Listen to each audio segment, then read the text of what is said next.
नमस्ते बच्चों, Sonia Verma Hindi classes channel में आप सभी का स्वागत है। आज हम प्रश्नावली 6 के अंतर्गत उपसर्ग को पढ़ेंगे। इस प्रश्नावली के अंतर्गत उपसर्ग की परिभाषा, उपसर्ग के प्रकार व संस्कृत के उपसर्ग को हम देखेंगे। आज की वीडियो में हमने जिस कंटेंट को उठाया है, उपसर्ग को उठाया है, वह सभी महत्वपूर्ण परीक्षाओं में पूछा जाता है, जिनमें TGT PGT Hindi, UP police भर्ती व अन्य सभी प्रतियोगी परीक्षाएं शामिल हैं। तो चलिए आरंभ करते हैं। अब हम उपसर्ग की परिभाषा को देख लेते हैं। वे शब्दांश जो किसी शब्द के पहले लगकर शब्द के अर्थ में कुछ विशेषता या परिवर्तन ला देते हैं, उन्हें उपसर्ग कहते हैं। उदाहरण के लिए हम बल शब्द को ले सकते हैं। इसका अर्थ है शक्ति। यदि इसमें प्र उपसर्ग जोड़ दें तो प्रबल अर्थात शक्तिशाली शब्द बन जाता है, और यदि हम इसमें निर उपसर्ग जोड़ दें तो उस पर यह निर्बल यानी कि शक्तिहीन शब्द बन जाएगा। तो यहाँ पर आपने उपसर्ग के प्रयोग को देखा कि किस प्रकार वह शब्द के मूल अर्थ में परिवर्तन ला देता है। अब हम उपसर्ग के प्रकार को देख लेते हैं। हिंदी भाषा में 3 प्रकार के उपसर्ग का प्रयोग हमें शब्द रचना के अंतर्गत देखने को मिलता है। नंबर 1 संस्कृत के उपसर्ग, नंबर 2 हिंदी के उपसर्ग और नंबर 3 अरबी फारसी के उपसर्ग। आज हम संस्कृत के उपसर्गों को देखेंगे।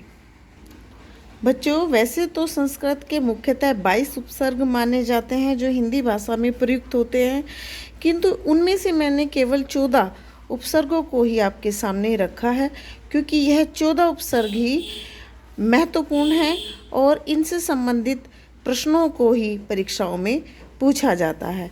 तो जो 14 उपसर्ग मैंने आपकी स्टडी के लिए यहाँ पर लिए हैं, उनमें हैं अति, अधि, अनु, आप, अभि, अव, आ, उप, निर, परि, प्र, प्रति, वि और सु। साथ ही साथ मैंने इनके अर्थ भी यहाँ पर आपके सम्मुख रखे हैं। तो अति का अर्थ होता है बहुत, अधि का अर्थ होता है ऊपर, अनु का अर्थ होता है पीछे, अप का अर्थ होता है बुरा, अभि का अर्थ होता है सामने, अव का अर्थ होता है नीचे, आ का अर्थ होता है तक या इधर, उप का अर्थ होता है पास या सहायक, निर का अर्थ होता है बिना, परि का अर्थ होता है चारों ओर या चारों तरफ, प्र का अर्थ होता है आगे, प्रति का अर्थ होता है विपरीत, जैसे प्रतिकूल शब्द हम ले लेते हैं, वी का अर्थ होता है विशेष या भिन्न, और सु का अर्थ होता है सुंदर या अच्छा। यहाँ पर मैंने इन्हीं सभी उपसर्गों के और उनसे बनने वाले शब्दों को भी लिखा है।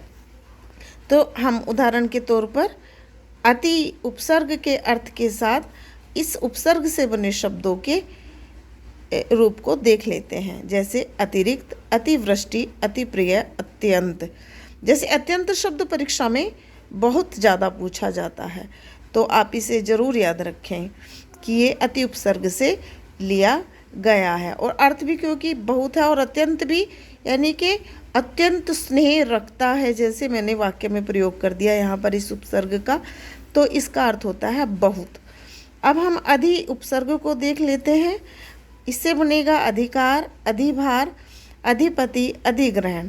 यहाँ पर जो अन्य उपसर्ग है उनमें उप और निर और प्र, ये 3 उपसर्ग बहुत महत्वपूर्ण है। इसमें उप जो उपसर्ग है उसका जो अर्थ है वो है पास या सहायक, जैसे उपस्थिति, उपमंत्री, उपदेश या उपयुक्त। निर इस यानी कि इसका मतलब होता है बिना, अर्थ हो गया जैसे इसके बिना, जैसे निर्धन, निर्दोष, निर्भय, निर्यात। यहाँ पर तीनों को आप चारों शब्दों को यदि आप देख रहे हैं तो बिना धन के अर्थात निर्धन, बिना दोष के या दोष रहित तो निर्दोष, जिसे भय ना हो अर्थात निर्भय। अब हम प्र को देख लेते हैं, प्र उपसर्ग को। तो इससे होता है अर्थ में आगे यानी बढ़ते चले जाना, जैसे प्रगति, प्रसिद्ध, प्रहार व प्रचार। अब हम सु उपसर्ग को देख लेते हैं। सु का मतलब ही अच्छा होता है, सुंदर, है ना। तो सुकर्म, सुपुत्र, सुलोचना और सुलेख। तो बच्चों, आज मैंने संस्कृत के उपसर्ग आपको पढ़ाए। कल मैं आपको हिंदी के उपसर्गों को पढ़ाऊंगी, वह कितने हैं और किस प्रकार से वह अपने शब्दों को बनाते हैं। तो अब हमने एक बार फिर से हम इस पूरी वीडियो के ग्राफ को देख लेते हैं। तो यहाँ पर हमने परिभाषा देखी है, फिर उपसर्ग के प्रकार देखे हैं और फिर संस्कृत के प्रमुख उपसर्गों को हमने यहाँ पर इंडिकेट किया है। बच्चों, आप सभी से मैं कहना चाहती हूँ कि मैं इन वीडियो को बनाने में बहुत मेहनत से कार्य करती हूँ। मेरी वीडियो यदि आपको पसंद आए तो इसे लाइक ज़रूर करें, और यदि आपकी कोई और डिमांड हो, कुछ और पढ़ने की डिमांड हो, तो वो भी आप मुझे कमेंट्स में लिख सकते हैं। और मेरे चैनल को सब्सक्राइब ज़रूर करें ताकि नई डलने वाली वीडियो आप तक सबसे पहले पहुँचे। तो यदि आपको मेरी वीडियो पसंद आई हो तो इसे लाइक करें, चैनल को सब्सक्राइब करें, और कल मिलते हैं हिंदी उपसर्ग की वीडियो के साथ। धन्यवाद, नमस्ते।